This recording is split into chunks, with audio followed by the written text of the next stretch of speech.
You're watching Action News Now. Storm Tracker weather. Coverage you can count on. It's Global Cat Day, and those are my babies, Those are Fred yours. and Kramer. Oh, They're Freddie and the Kramer. best. And who's that guy, Howie? That's baby Tony, and he's a baby for sure. Linda's cat, Taz. Emily's cat, Meow Meow. Meow Emily's Meow. our producer. Lauren Cooper's little babies. Oh my gosh! Of course, those are Lauren's cats. Yeah, that looks about right. We just love our animals Where's around Margot's here. kitties? Where's Margot's Maybe kitties? we'll see those at 6. Okay, Yeah, sorry. we'll Sorry. see. Global Cat Day. And you have a kind of Yeah, Brand new cat. He's Yeah, only 6 months the old. Great Gatsby. The Great Gatsby. Where's the great yeah. Gatsby? We're going to see some later, I hope? Alan Well- didn't think he was a cat guy, but I convinced him. And so Oh did his yeah. daughter. Oh, Yeah. we're big cat people at our house all of a sudden. So it's a beautiful, kind of different kind of day. It definitely Yeah. felt more fall-like today.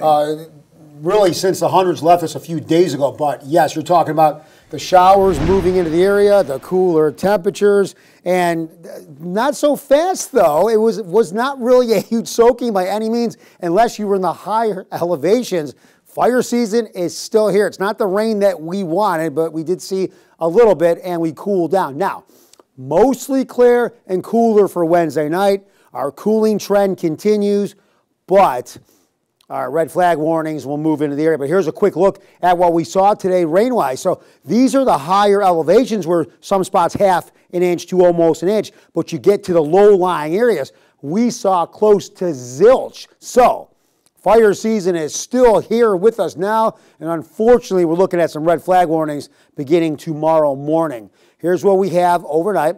We'll drop down a little further as that moisture and cloud cover move out of the area for the most part. That'll allow the temperatures to cool a little bit, especially in the higher ups, getting down to the lower 40s. And then tomorrow, yeah, these are highs below average for tomorrow. Still that Alaskan origins has moved into the area, keeping us on the cooler side. Here's our future cast of the storms that we got hit by the outer bands that kind of moved through. The rest of the storm is going to come closer, but really it's going to move from out of the northeast. I'll explain that in a second. But for the most part, we'll start drying out as we head into Thursday. And really, when I say drying out, the higher ups is what really saw the brunt of these storms. But let's fast forward this to our next shot, our storm track position. So here is the storm. We got hit by kind of the outer bands, if you will. It's going to continue now into the Great Basin, but then out of the northeast, come our way with dry, cooler, sinking air. You get the high pressure coming in, so we start to kind of change atmospheric pressures,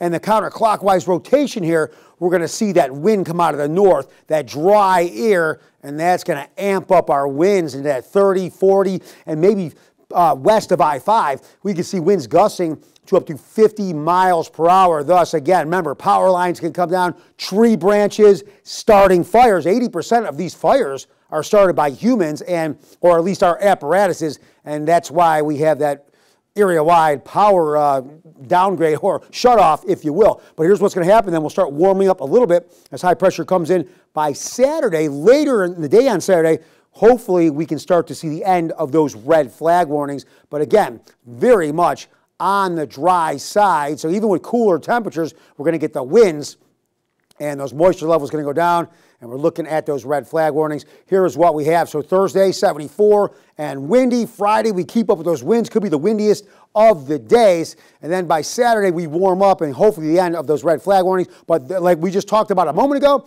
this is definitely a fall look. We're starting to get rain, but unfortunately, here we are. It is still fire season, and that's what's going to take place the next couple days. All right, thanks, Howie.